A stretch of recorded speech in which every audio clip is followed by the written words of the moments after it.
The cruelest thing my wife ever did was not the yelling or the small jokes she called honesty. It was the night she looked past me at her ex-boyfriend in a crowded Baltimore networking event and said, loud enough for strangers to hear, "Get lost. Nobody cares about you." But before that moment, before the suitcase, before I stopped trying to win respect from someone determined to waste it, I need you to understand who I was. Before we move on, tell me in the comments which state you are watching from, and don't forget to subscribe. I work in logistics management, supply chain optimization, vendor coordination, distribution contracts, routing efficiency. When late trucks threaten deadlines and tempers run high, I am the man people call. My calm demeanor is not a personality quirk. It is professional training. I solve problems by staying steady when chaos demands panic. My wife, Amara Akoy, is a journalist. Sharp mind, fast tongue, charming when she chooses to be. She can make a room feel like it is leaning toward her, like she is the only person who truly understands what is happening. When Amara and I first met at a friend's game night in Philadelphia, she talked competitive trash during card games like it was her birthright, then laughed so hard she snorted and blamed the furniture. Outside on the front steps afterward, she bumped my shoulder gently and said, "You are quiet. Quiet men notice things. I like that." I remember thinking she felt easy like sunlight. Our early months together were full of small, tender intimacy. She would send me voice messages from the newsroom, whispered jokes, quick impressions of her editors, her laughter soft and private. I would bring her late-night food when she was on deadline, and she would pull me into hugs that smelled like vanilla lotion and printer ink. Sunday mornings in our Baltimore apartment meant pancakes, music playing low, her wearing one of my hoodies while stealing strawberries off the cutting board like a cartoon thief. She used to look at me like I was enough. Even when we argued back then, it ended in repair. She would get heated, I would stay steady, and we would meet in the middle with apologies that felt genuine. We had rhythm. We had teamwork. When I proposed with nothing fancy, just us and a simple ring on a quiet evening, she cried and said, "I feel safe with you." I believed her completely. That was the version of her I married. Brilliant, warm, sometimes intense, but fundamentally fair. The shift away from that woman did not come with an explosion. It came like a slow leak, the kind that stains the ceiling before you ever notice the drip. The first time I felt the change was at a dinner with her media colleagues in Washington, D.C. A table full of intelligent people, phones face down, laughter rising and falling like rehearsed choir practice. Someone asked what I did for work. I said, "Logistics management." Amara smiled too wide and interrupted. "He moves boxes around warehouses. It is cute." People chuckled politely, uncomfortably. I kept my tone even and clarified. "I manage distribution contracts and route planning for medical supply chains." Amara squeezed my hand under the table like she was calming a child. "Babe, it is okay," she said, still smiling at the table. "You do not have to make it sound bigger than it is." I did not argue there. Public spaces are not where I do private corrections. But during the drive home, I said that her comment did not feel good. She stared out the window and sighed like I had asked her to do extra emotional labor. "Why do you always take everything so personal?" she asked, her voice carrying that newsroom edge. Efficient, final, like the story was already filed and closed. I said, "Honesty does not have to be humiliating." She laughed once, sharp and dismissive. "Oh my God, Kofi, you are too sensitive." That word, sensitive, it landed like a label she could slap on me anytime I asked for basic human respect. And once she discovered it worked, she used it often. After that dinner in D.C., small disrespectful comments started showing up in our daily life like weeds nobody planted but everyone ignored. If I came home late from handling a warehouse emergency, she would say, "It must be nice to have a job where you can just disappear and nobody notices." If I talked about promotion opportunities or new certifications, she would reply, "Ambition looks cute on you." If I corrected her misrepresentation of my work, she would roll her eyes dramatically and say, "Man up, Kofi." It was always delivered like advice, like she was helping me become stronger by making me smaller. Then the phone invasion started. One night I walked out of the shower and found her sitting on the edge of our bed with my phone in her hand, scrolling through messages like she owned it. She did not look guilty when I saw her. She looked justified. "Who is Zainab in your contacts?" she asked flatly. "A supervisor at the distribution center," I said, towel still around my waist, water dripping onto the carpet. "She is on my logistics team." Amara tapped the screen accusingly. Why is she texting you at 9:12 at night? Because the medical shipment arrived at 9:10, I explained calmly. That is what receiving coordinators do. They confirm arrivals. Amara narrowed her eyes like she was reading deception between my words. Convenient explanation. I breathed in slowly, controlling my frustration. Amara, do not do that. Do not create problems that do not exist. She stood up, phone still in her hand like evidence, and said softly but coldly, Do not embarrass me, Kofi. If I find out you are playing games with me, I will replace you so fast you will not have time to breathe. Replace, not leave. Replace. Like I was furniture in a waiting room that could be swapped out for a newer model. I took the phone from her gently, not snatching it, just reclaiming what was mine. You can ask me questions, I said evenly, but you do not get to accuse me without proof. She shrugged like my boundary meant nothing. People who have nothing to hide do not get defensive. That line is poison. It makes boundaries sound like guilt, and she delivered it like she had practiced it before, like she had used it on someone else.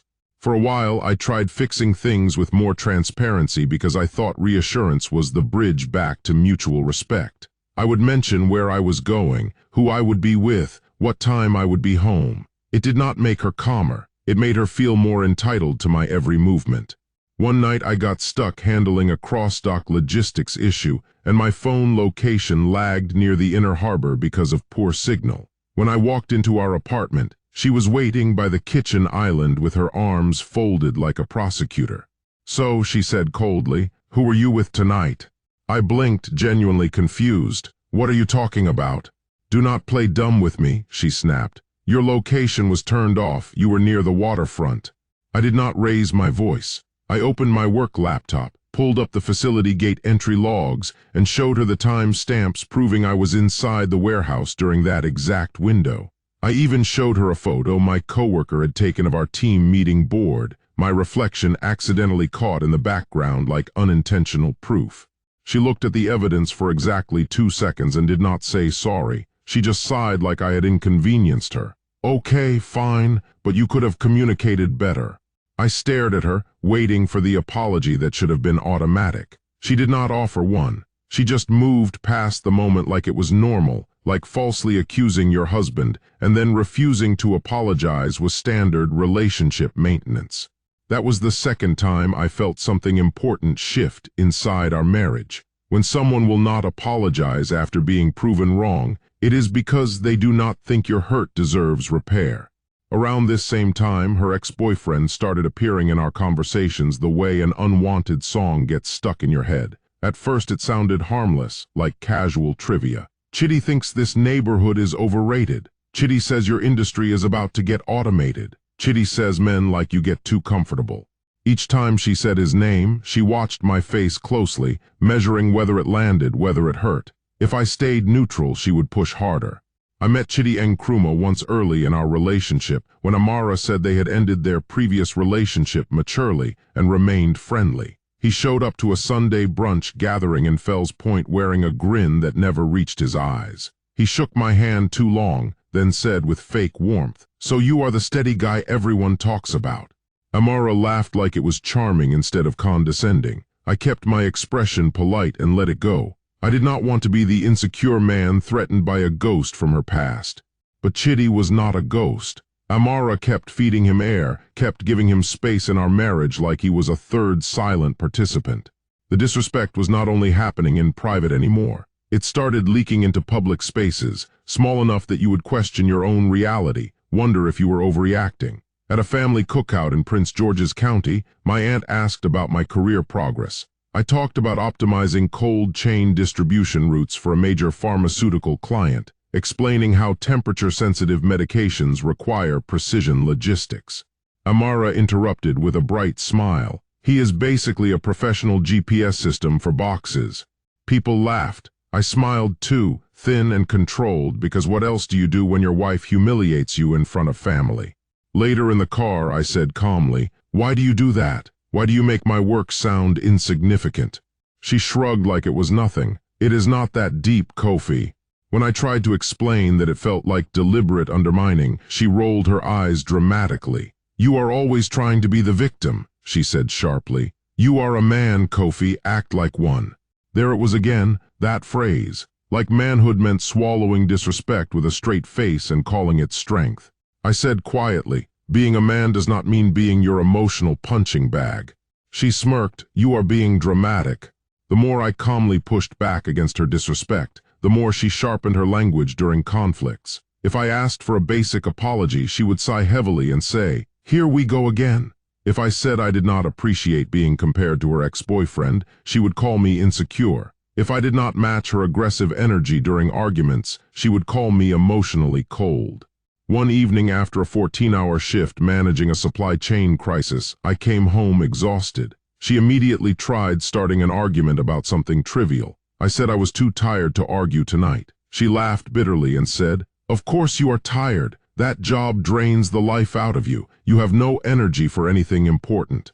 I watched how she spoke about my career like it was a small, meaningless thing. But when something went wrong in her life, when her car needed emergency service, when the apartment rent portal glitched, when an important package got lost, she expected me to fix it immediately. Not asked, expected. Like my calm competence was only valuable when it served her convenience. I started noticing the pattern the way I notice patterns in shipment delays at work. Repeated causes, predictable outcomes, the same weak link failing again and again. I also noticed what she was giving me in return for my steady support. Less time, less tenderness, less effort. She stopped doing the small, thoughtful things she used to do, like bringing me coffee in bed on Saturday mornings or asking about my day with genuine interest. Instead, she would be on her phone constantly, typing messages, laughing at something someone else said. If I asked casually, "Who are you texting?" she would say dismissively, "Work stuff." But if my phone buzzed with a notification, her eyes would snap up like a security alarm, suspicious and invasive. One evening she accused me out of nowhere. "You have been acting differently lately," she said, her tone accusatory. "Who is she?" I paused, genuinely confused. Who is who? She stepped closer, voice low and threatening. "Do not play games with me, Kofi. I know men. I know the patterns." I almost laughed at the irony. She sat there like she was an expert on truth and fidelity while actively building her own web of emotional manipulation. I said simply, "There is no other woman, Amara." She tilted her head, studying me like I was lying. "We will see about that." "We will see" turned into "I will leave" whenever she did not get her way during arguments. It became her emergency exit sign, bright and manipulative, designed to make me chase her and beg her to stay. "I could do better than this," she would say coldly. "I will replace you, Kofi. Do not get comfortable." She would toss these threats out like sharp darts, and then go back to scrolling her phone like she was perfectly calm, and I was the unstable one spiraling.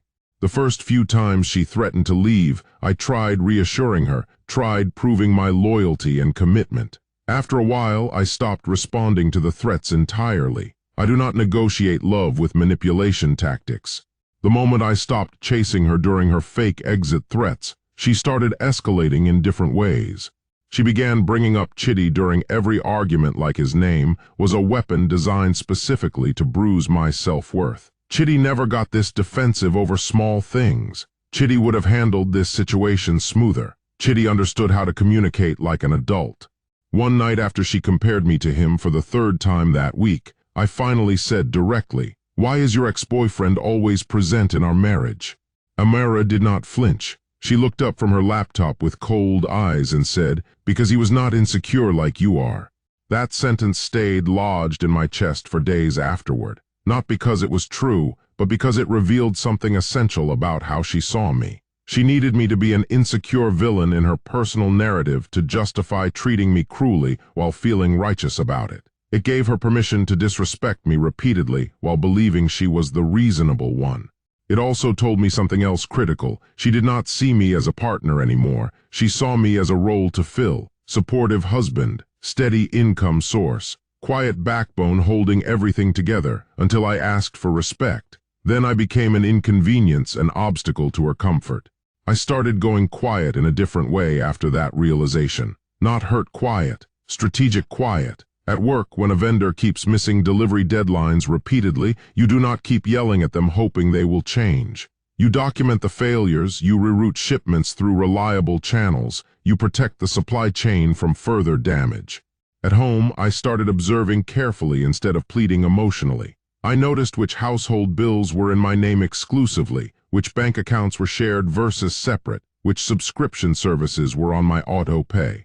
I noticed how often I was paying for convenience and comfort that Amara enjoyed daily while she treated me like background scenery, invisible unless needed.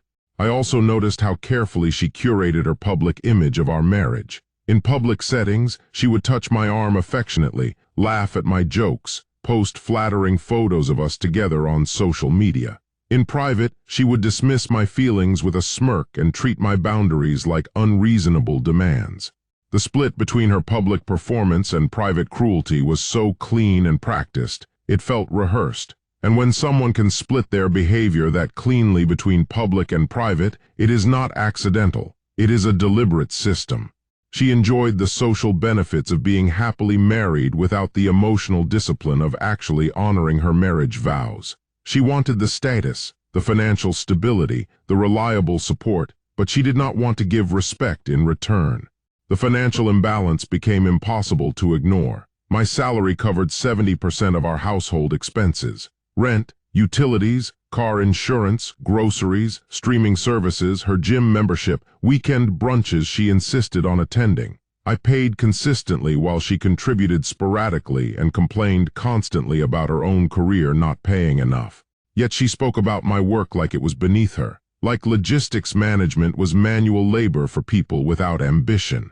Meanwhile, her journalism career, while impressive in its own right, barely covered her personal expenses. When I mentioned this imbalance once, suggesting we create a fairer budget split, she accused me of being petty and financially controlling. "You are trying to punish me for earning less," she said dramatically. "That is toxic masculinity, Kofi." I did not argue, I just made a mental note. Another pattern, another piece of data. Her threats of leaving escalated in frequency. "I will replace you" became her favorite phrase during any disagreement, no matter how minor. She would say it with such casual cruelty, like I was an old appliance she was tired of maintaining. One night I asked her directly, "If you want to leave so badly, why do you stay?" She looked at me like I had asked a stupid question. "Because you are useful," she said simply, "not because I love you, not because we have history, just because you are useful." That honesty, accidental as it was, clarified everything.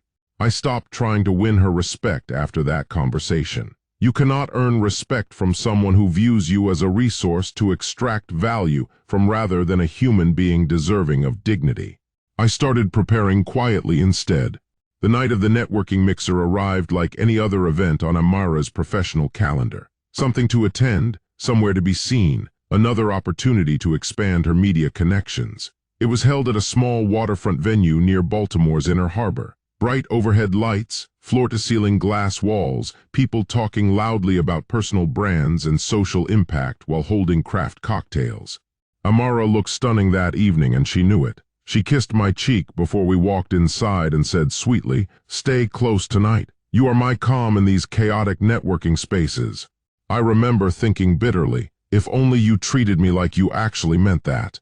We circulated through the crowded room together. She introduced me to editors, podcast producers, nonprofit directors. She spoke about her investigative journalism work with that smooth, professional confidence that makes people lean forward and listen closely. When someone asked about my career, I answered plainly and directly. "Logistics," I said. "Distribution operations management for medical supply chains." Amara smiled warmly and added, "He keeps the entire healthcare system moving behind the scenes."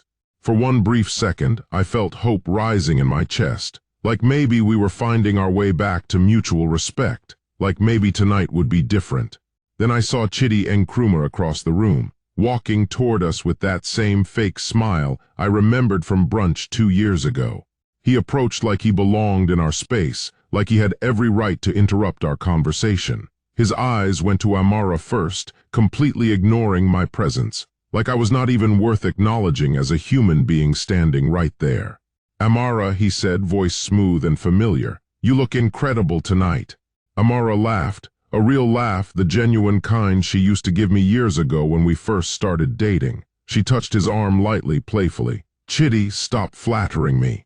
He finally turned his attention toward me like he suddenly remembered I existed. "Still doing package deliveries?" he asked, dragging out the word deliveries like it was beneath him. I did not rise to the obvious bait. I kept my voice calm and professional. "I work in logistics management, supply chain optimization, and what do you do, Chitty?" He smiled that empty smile again. "Consulting work, strategic business consulting." The way he said it meant absolutely nothing and everything at the same time. Vague enough to sound impressive, empty enough to be meaningless. I looked at Amara, waiting for her to correct his disrespect, or at least redirect the conversation away from this obvious attempt to humiliate me publicly. She did not. She just stood there watching the tension build like it was entertainment she was enjoying. I leaned slightly toward her and said quietly, "Amara, can we talk outside for a second?" It was not a demand. It was a boundary, a simple request for private conversation. Her smile tightened into something cold. She kept her eyes locked on Chitty and said loudly, clearly, loud enough for nearby people to hear, "Get lost, Kofi. Nobody cares about you." Then, like she was not finished destroying me yet, she added with a dismissive laugh, "Stop being so sensitive. Man up." The room did not go completely silent. Real life rarely stops for your personal humiliation. People kept talking around us, glasses clinking, music playing softly in the background. But I saw a few eyes flick toward us quickly. I saw one woman's eyebrows lift in shock. I saw a man look away fast like he did not want to be involved in whatever was happening. Amara stood there smiling like absolutely nothing had happened, like she had not just publicly humiliated her husband in front of strangers and her ex-boyfriend. Chitty smirked like he had won some competition I did not know we were having. And I felt my chest go calm in a way that genuinely scared me because it was not numbness. It was clarity, pure, cold clarity. I did not argue with her. I did not insult her back. I did not try desperately to prove my worth in front of strangers who did not know me and would forget this moment by tomorrow morning. I nodded once slowly, like I had just received an important piece of information I needed to process. Then I turned and walked out of that venue without saying another word. In the parking lot outside, I sat in my car for several minutes with both hands resting on the steering wheel. My heart was not racing frantically. My mind was not spiraling into panic. Instead, everything felt organized, like a complex delivery schedule suddenly snapping into perfect alignment. When I arrived back at our apartment, the space felt unnaturally quiet, like it was holding its breath and waiting for something inevitable to happen. I opened our bedroom closet and pulled out my large travel suitcase. I did not throw things inside carelessly. I folded shirts precisely, stacked pants neatly, organized socks and underwear methodically. I packed my work laptop, my important personal documents, the folder where I keep critical papers because my job trained me never to rely purely on memory. Then I walked through the apartment like I was conducting a final inventory count of space I was about to vacate permanently. I was not leaving in explosive anger. I was leaving in calm acceptance. There is a massive difference between those two states. Anger is still negotiation, still hoping for change. Acceptance is the complete end of negotiation. I sat down at the kitchen island, opened my mobile banking application, and started making systematic changes. I moved my direct deposit to my personal checking account, the one Amara never asked about because she simply assumed I would always be there funding her lifestyle. I removed my payment methods from all the household auto-pay systems. I froze the shared credit card that was funded mainly by my income. I documented every financial change carefully, not to punish her, but to protect myself legally and financially. When you work in logistics management, you learn quickly that assumptions cost money and create chaos. I was not making assumptions anymore. I emailed our apartment landlord requesting a copy of our lease agreement and asking about the legal process for separating liability. I set up mail forwarding to a new address. I booked a short-term furnished rental near my warehouse facility. I changed passwords on every shared digital account, not out of spite or revenge, but out of basic survival instinct. Then I wrote one sentence on plain white paper and placed it on the kitchen counter where she would see it first thing when she came home. You told me nobody cares about me, so I stopped proving that I do. That was it. No long paragraphs, no begging for understanding, no detailed explanation, just one clear statement of fact. I left our apartment before she returned home from the networking event. I did not want a dramatic confrontation scene. I did not want her tears or her anger to blur the clarity I had finally achieved after months of confusion. I drove to my short-term rental, checked in quietly, and sat on the edge of the bed in a room that smelled like clean sheets and carried absolutely no emotional history. The next morning my phone rang at 7:30. Amara's name lit up the screen. I let it ring once completely, then answered with deliberate calmness. "Hello." Her voice was soft, sweet, almost careful, performed sweetness. "Kofi, where are you right now?" I said simply, "Not there." She inhaled sharply. "Can we please talk about this?" "We are talking right now," I replied evenly. Silence stretched between us for several long seconds. Then she tried a different manipulation angle, her voice shifting into reasonable explanation mode. "Last night was intense. You know how Chitty pushes buttons sometimes. He was just being himself. You overreacted." I said calmly, "You pushed the button, Amara, not him, you." Her performed sweetness cracked immediately. "So you are really doing this?" she snapped, her real voice emerging. "You are actually running away like a child." I kept my tone completely even. "I am leaving a situation where I am consistently disrespected. That is not running. That is choosing self-preservation." She laughed, bitter and sharp. "Oh my God, Kofi, you are being so dramatic about everything." I did not take the bait. "Amara, you said nobody cares about me. If you genuinely meant that statement, then live like it. If you did not mean it, then you should understand exactly why I cannot stay." 2 days later, the phone calls changed shape entirely. The first one came late in the evening, around 8:45 at night. "The rent payment got returned," she said quickly, like she was reading from a crisis script. "The landlord sent me a notice." "Okay," I said. She paused like she was expecting immediate panic from me, expecting me to rush in and fix everything like I always had before. "My car payment did not go through either," she added, voice rising slightly. "Okay," I repeated calmly. Her voice rose sharply. "That is it. You are just going to let everything fall apart. You are going to let me struggle." I said quietly, "I am going to let you handle what you enjoyed while I handled it silently. That seems fair." That was when she accused me of deliberate punishment. "This is revenge," she said angrily. "You want to hurt me because your ego got bruised." I said, "No, Amara, I want to stop being hurt. There is a difference."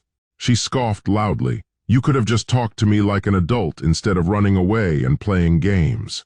I let the silence sit heavily for several seconds before responding. "I did talk to you for months. You called it sensitivity, you called it insecurity, you called it being dramatic. Every single time I asked for basic respect, you dismissed me." She did not have a quick comeback ready for that truth. Then she tried pulling Chitty into the conversation again, like she genuinely could not help herself. "Chitty says you are being childish about this whole situation," she said, like his opinion mattered to me at all. I exhaled slowly, maintaining my calm. "Tell Chitty to pay your rent then." Sharp pause, complete silence. Then Amara's voice went small and weak. "He is not in a financial position to help right now." I almost smiled, but it was not funny. It was just sad and pathetic. The man she had used as an emotional weapon against me for months was not even useful as a practical support system when she actually needed help. He loved having power in conversations. He did not want responsibility that came with actually caring. A full week passed. I focused completely on my work, my daily routines, the quiet peace of existing in a space where nobody talked down to me or dismissed my feelings as weakness. At my logistics facility, when things went wrong operationally, people corrected each other without cruelty because we all genuinely needed each other to succeed. It reminded me what real respect actually looks like. Clear, firm, professional, not humiliating. Amara kept calling throughout that week. Some calls angry and accusatory, some crying and emotional, some sweet and manipulative. Each one felt like she was trying on a different costume, testing which performance would make me come back. Finally, she asked to meet in person. We picked a coffee shop in Towson, Maryland. Neutral ground, midday timing, enough public presence around us to keep her from performing cruelty too loudly. When she walked in, she looked genuinely tired in a way makeup could not hide anymore. Dark circles under her eyes, hair not styled with her usual precision. She sat down across from me and immediately tried controlling the narrative. "You blindsided me," she said, voice tight with controlled anger. "You made me look stupid and irresponsible in front of the landlord, in front of everyone." I looked at her calmly, my hands folded on the table. "I did not make you do anything, Amara. I just stopped cushioning the consequences of your choices." She started crying then, but the tears felt more like frustration than genuine remorse. "Do you know what you are doing?" she whispered harshly. "You are trying to teach me some kind of lesson. You are punishing me." I said quietly, "No, I am trying to protect myself from further damage." She wiped her face roughly and shifted into anger, like putting on a familiar jacket she knew how to wear. "So what? You think you are better than me now? You think you are some kind of hero?" Her eyes searched mine desperately, looking for a fight, looking for emotional reaction she could feed on and manipulate. I did not raise my voice even slightly. "No," I said clearly. "I think I am finally getting better, not better than you, just better than I was when I accepted disrespect as normal." She opened her mouth to respond, then closed it slowly. For the first time in a very long time, she looked like she genuinely did not know what to do with a calm, firm boundary. I added, "You did not lose me when I packed my suitcase last week, Amara. You lost me every single time you chose disrespect over partnership and then called it honesty." My words did not sound dramatic or theatrical. They sounded final, complete, the end of a story that had already been written. She tried one more manipulation. "What about everything we built together? What about our history?" I said, "History does not obligate me to accept a painful future. We handled the rest like adults because we had to. Legal paperwork, account separation, asset division, lease termination. All the practical logistics that my career prepared me to handle efficiently." She tried repeatedly to negotiate the emotional part, to rewrite what had actually happened into something softer and more forgivable. But I would not accept a revised version of my own lived experience. I knew what I felt. I knew what she said. I knew what she did. I did not smear her name publicly. I did not chase petty revenge. I did not post angry messages on social media or tell mutual friends dramatic stories. I simply removed my financial and emotional support from a system that had treated me like disposable labor. When I walked out of that coffee shop for the last time, my chest felt genuinely light. Not because the situation did not hurt anymore, but because I was not carrying the heavy weight of denial and false hope anymore. The divorce process moved forward with professional efficiency. We hired a mediator instead of battling through expensive lawyers because neither of us wanted prolonged conflict. Amara tried several times during mediation sessions to reframe our relationship history, to paint herself as the reasonable partner who had tried her best with a difficult, oversensitive husband. I did not argue against her narrative publicly. I just stated facts calmly when asked direct questions. I presented financial records showing contribution imbalances. I referenced specific incidents without emotional exaggeration. I let the documentation speak for itself. Our mediator, an older woman named Tandy who had clearly seen every manipulation tactic possible, watched Amara's performance with patient professional neutrality. At one point, when Amara tried claiming I had financially abandoned her without warning, Tandy looked at the timeline I had provided and said simply, "The records show he gave you access to shared funds for 2 full weeks after moving out. That is not abandonment, that is transition." Amara had no response to that. The asset division was straightforward because we had not accumulated much together. The apartment lease was in both names, but I had paid 70% of rent consistently. I took my personal belongings, my work equipment, my separate bank accounts. She kept furniture she had chosen, kitchen items she preferred, decorations that matched her aesthetic. I did not fight over material objects. Things can be replaced, self-respect cannot. What surprised me most during this process was how many people quietly reached out to me afterward. Mutual friends who had witnessed her public dismissiveness. Family members who had felt uncomfortable during gatherings but said nothing at the time. Even one of her journalism colleagues who sent me a private message saying, "I always thought she treated you poorly. I am glad you left." I did not respond to most of these messages because I was not seeking validation or building a case against her character. I was simply moving forward. Amara tried one final manipulation approximately 3 weeks after I moved out. She called late at night, her voice soft and vulnerable in that performed way I now recognized clearly. "I have been thinking," she said quietly. "Maybe we moved too fast with this separation. Maybe we should try counseling, real counseling this time." I said, "Amara, we are past counseling. Counseling works when both people want to repair something broken. You did not think anything was broken until the benefits stopped."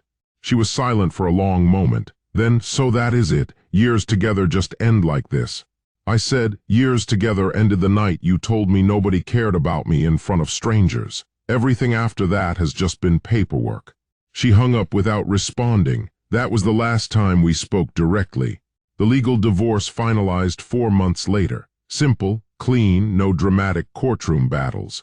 I signed papers in a quiet office, shook hands with the mediator, and walked out into afternoon sunlight feeling lighter than I had felt in 2 years. I did not celebrate the divorce. I did not post about freedom or new beginnings on social media. I just continued living my life with the quiet dignity I had maintained throughout the entire process. 6 months after leaving, I sat in my new apartment, a modest one-bedroom place near my logistics facility with large windows that let in morning light. I had decorated it simply, practically, with furniture that served function over aesthetic performance. It felt like mine in a way our shared apartment never had.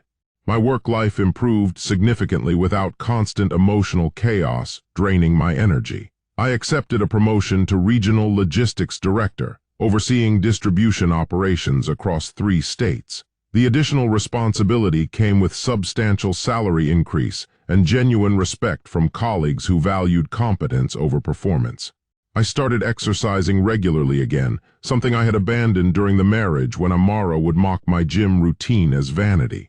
I reconnected with friends I had distanced myself from because she found them boring or unsophisticated. I read books, watched films, explored hobbies without someone dismissing my interests as wastes of time. I learned something critical during those months of rebuilding. When you remove yourself from a relationship that required your self-respect as rent payment, you do not just gain freedom, you gain clarity about what you actually deserve. I deserved a partner who respected my work instead of diminishing it publicly. I deserved someone who trusted me instead of invading my privacy and demanding constant proof of loyalty. I deserved a relationship where boundaries were honored instead of called sensitivity. I deserved love that did not come with threats of replacement. Through mutual connections, I heard occasional updates about Amara. She had briefly dated Chitty after our separation, but it lasted less than 2 months before ending badly. Apparently, he was charming and confident, but utterly useless when actual partnership was required. The man who looked impressive at networking events could not handle basic relationship responsibility. She had struggled financially for several months before finally accepting freelance work she previously considered beneath her journalism credentials. The lifestyle she had enjoyed, while dismissing my contributions, became unsustainable without my steady income supporting it. I felt no satisfaction hearing about her struggles, just quiet acknowledgement that consequences exist whether we accept them or not. One evening, I was having dinner with my younger sister Amina when she asked directly, "Do you regret leaving?"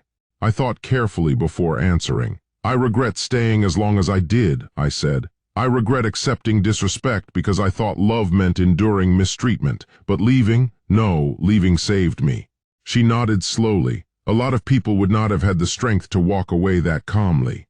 I shook my head. It was not strength, it was finally understanding my worth. Strength would have been setting boundaries earlier and maintaining them consistently. The moral lesson I learned from that entire experience is this: if someone can only love you when you are useful to them, they do not actually love you. They manage you, they extract value from you, they use you as a resource. Real love respects boundaries. Real love apologizes when wrong. Real love does not weaponize your vulnerabilities or compare you unfavorably to past relationships. Real love does not require you to shrink yourself to make someone else feel powerful. Respect is not something you earn by swallowing insults and accepting humiliation. Respect is the absolute minimum cost of entry for being present in your life. Anyone unwilling to pay that cost does not deserve access. The most satisfying outcome is not public humiliation of the person who hurt you or loud, dramatic payback. The most satisfying outcome is watching someone face the quiet, heavy weight of what they casually dismissed, once you stop absorbing it for them. I did not leave to prove a point to Amara. I left because I finally understood my own point. My dignity matters, my peace matters, my emotional safety matters. Any relationship, any home, any situation that requires your self-respect as rent payment is simply too expensive to live in. That understanding changed everything. If you enjoyed this story, like this video, and leave a comment telling me what you thought. And if you're not already subscribed to the channel, please subscribe and hit the notification bell to get alerts for new stories like this one. Thanks for watching.